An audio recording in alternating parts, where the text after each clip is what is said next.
The phone rang at 3 a.m., and Kang Jae-heon knew before he answered it. Not because he had information, not because of anything logical.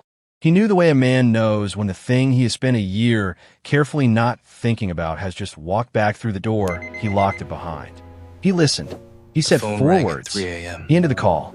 Then he sat on the edge of his bed in the dark and understood that the wall he had been building for 12 months, brick by careful brick, distance by calculated distance, had just developed a crack he could not repair from where he was sitting. If you're new to this channel, subscribe right now, hit that like button, and drop a comment below, because this is part 2, and it is about to go places part 1 never went. Sung-ho had been missing for 3 days. Last seen leaving for a routine meeting in Busan. Security detail found abandoned at the city's edge. No ransom, no body, no word. The organization was running silent, which meant one thing and one thing only. His wife was alone inside a world she only knew how to navigate with him beside her. Ryu had delivered the briefing in the flat professional tone he used when the news was bad enough that emotion would only make it worse. Jae-heon had listened to every word without moving. When Ryu finished, he added quietly, "She is no one on the inside she trusts. You're the only option." A pause. "I know what I'm asking." Jae-heon had looked at the wall across from his desk for exactly 5 seconds. "Then, send me the address." He drove there himself. No that did. No unknown cement. He knocked once and stood in the corridor and waited, and when the door opened, he understood within the first half second that Amanda had not slept in 3 days. She was not disheveled. She was not crying. She was standing in her own doorway in a dark sweater and bare feet with the same composed stillness she had always had. The stillness of a woman who had decided long ago that falling apart was something she could not afford. But her eyes were the eyes of someone who had been running the same unbearable calculation on a loop for 72 hours and arriving at the same answer every single time. She looked at him standing in her doorway and said, "Of all the people they could have sent." He held her gaze without flinching. "I know." She stepped aside and let him in. The apartment was quiet in the particular way that homes get when the person who fills them with sound is absent.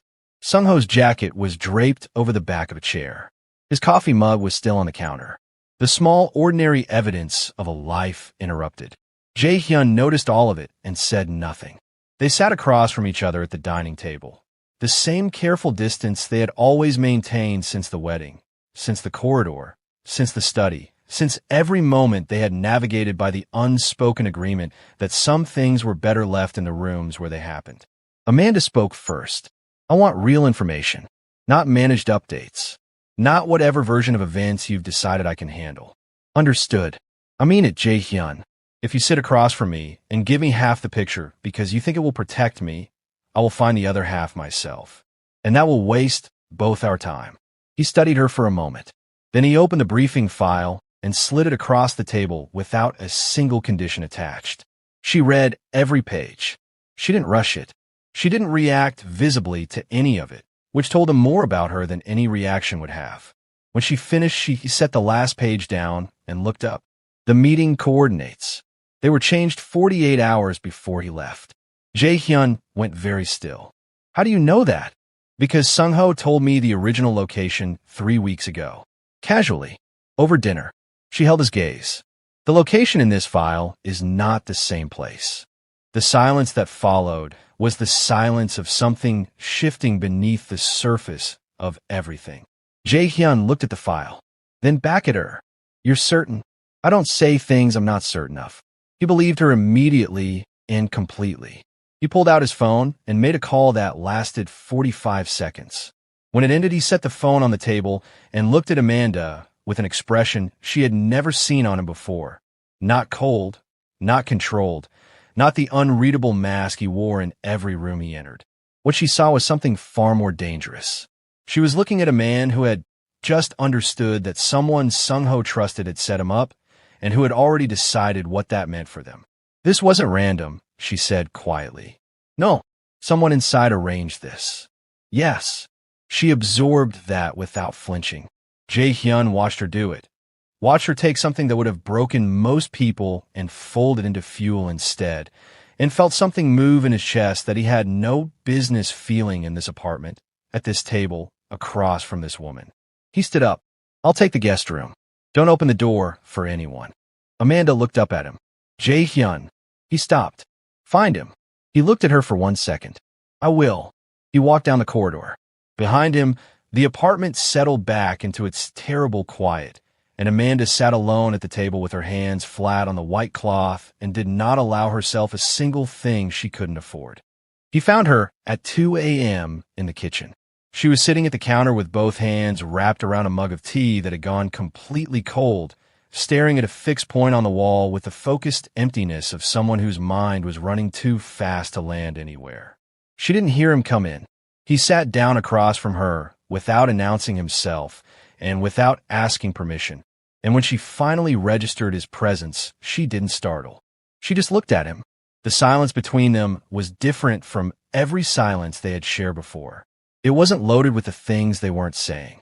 It was simply the silence of two people sitting inside a very difficult night, and neither of them needing it to be anything else. Then Amanda said, quietly, without looking away from the wall, "He talked about you. More than you'd think." Jae-hyun said nothing. He said you were the most loyal person he'd ever known, that you would do anything for the people you chose. A pause. He also said you were the worst at admitting when something mattered to you. Jae-hyun looked at her. She looked back. The thing that was always in the room between them was there again, had never left, would probably never leave, and neither of them reached for it. But neither of them pretended it wasn't there either, which was the first honest thing they had done in the same room since the night of the gala. "He's not wrong," Jae-hyun said finally. The corner of Amanda's mouth moved. Not quite a smile. Something smaller and more real. "No, he usually isn't." She looked down at her cold tea. "He's alive. I know he's alive. I don't have any evidence for that. It's not logical. I just know." "Then hold on to that," Jae-hyun said. "No qualification. No gentle management of her expectations. Just a direct instruction from a man who respected her too much to soften it." She looked at him. "You think so too. Sung-ho doesn't go down easily. Neither do the people who love him," she said. He held her gaze for a moment. Then he stood, went to the stove, and put the kettle on. He made her a fresh cup of tea without asking what she wanted in it, because Sung-ho had mentioned it once, months ago, in a conversation Jae-hyun hadn't realized he was memorizing. He set it in front of her. She looked at it, then at him. "You remembered." He sat back down. "Drink it while it's hot." She did. If this story is gripping you right now, hit that like button, subscribe to this channel, and drop a comment, because what happens next is the moment this whole story has been building towards since part 1. The next 2 days moved in the tight, uncomfortable rhythm of two people working in close quarters who had never chosen proximity but were finding it harder and harder to treat as a burden. Amanda's instinct for reading information the way she read rooms proved more valuable than anything Jae-hyun's men had turned up. She cross-referenced. She mapped connections. She approached the intelligence the way she approached an event space, looking not at what was present, but at what was missing, at where the gaps were, at what the arrangement of things revealed about the intentions of the person who arranged them. On the second afternoon, she found it. "Look at this," she said, sliding a printed page across the table.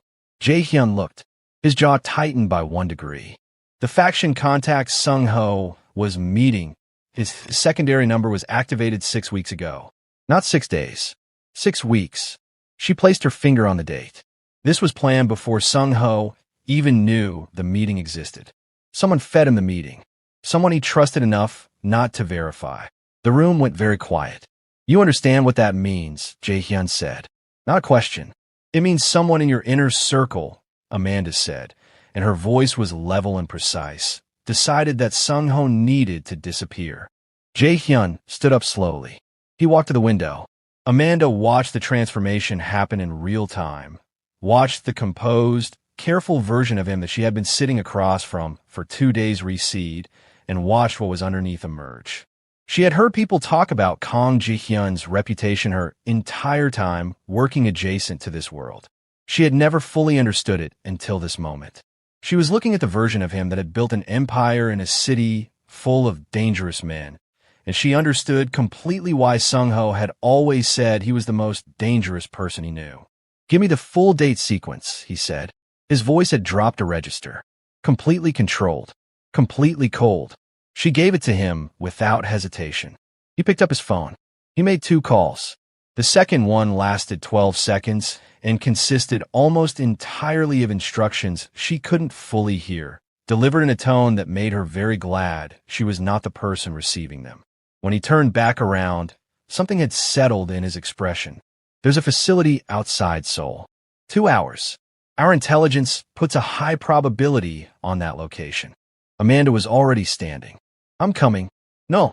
She walked around the table and stopped directly in front of him. She was not physically imposing. She didn't need to be. "He is my husband. And if you walk into a room, try to read who is loyal and who is performing, you're going to miss something." "I won't. It is not safe." "Jae-heon." Her voice was quiet and absolute. "You know I'm right. You have known since the second night what I'm capable of in a room. Don't waste time arguing with what you already know." He looked at her for a long time. The argument was there. He chose not to make it.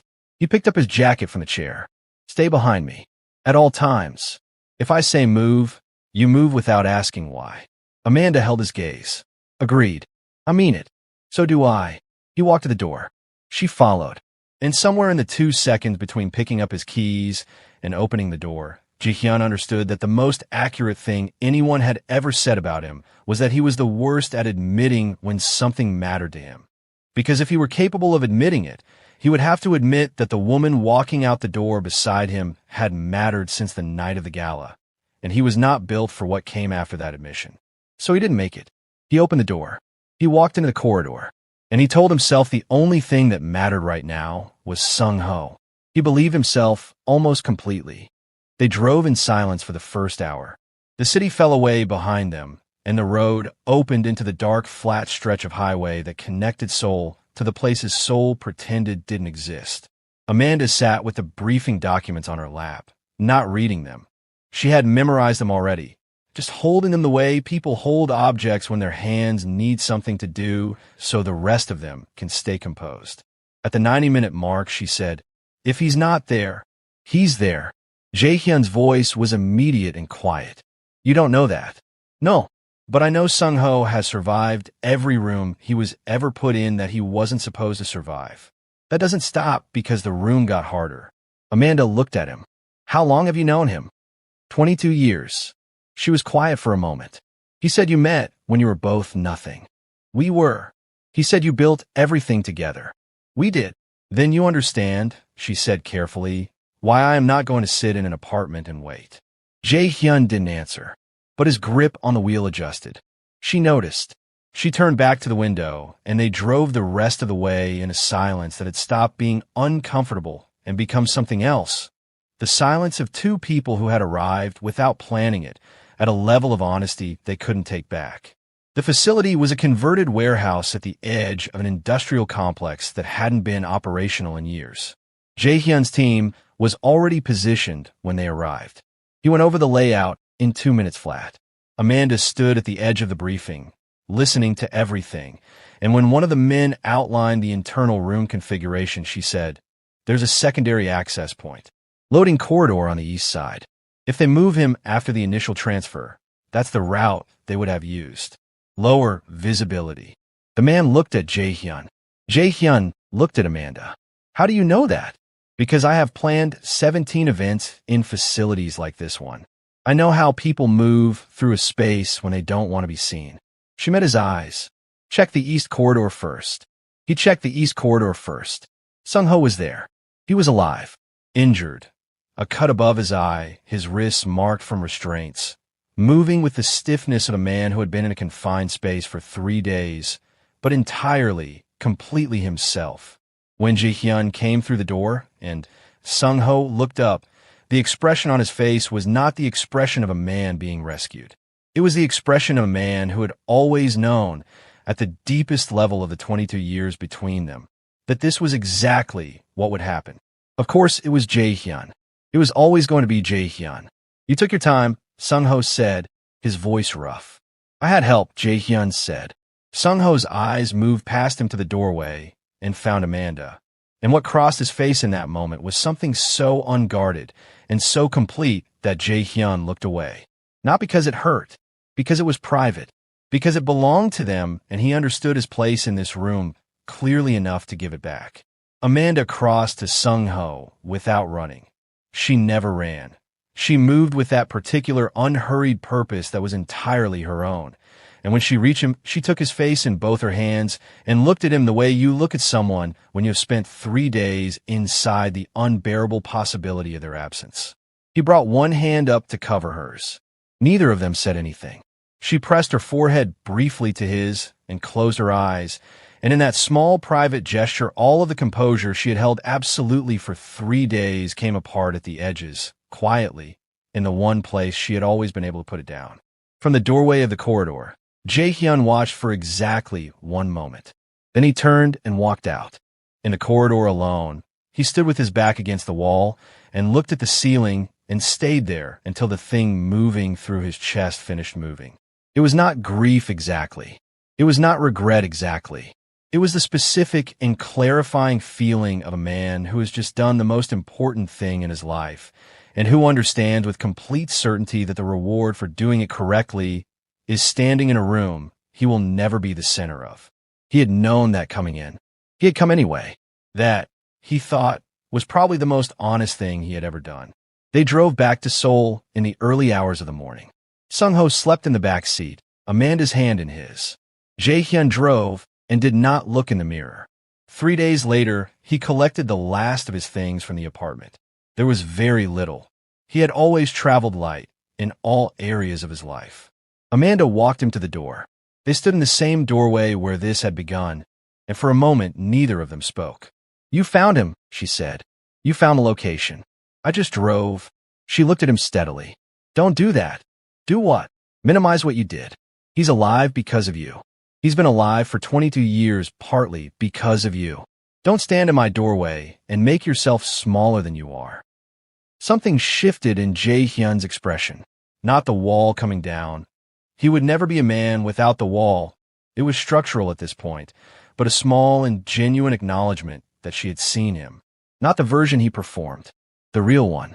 "Take care of him," he said. She held his gaze. "Take care of yourself." He nodded once. He left. She closed the door.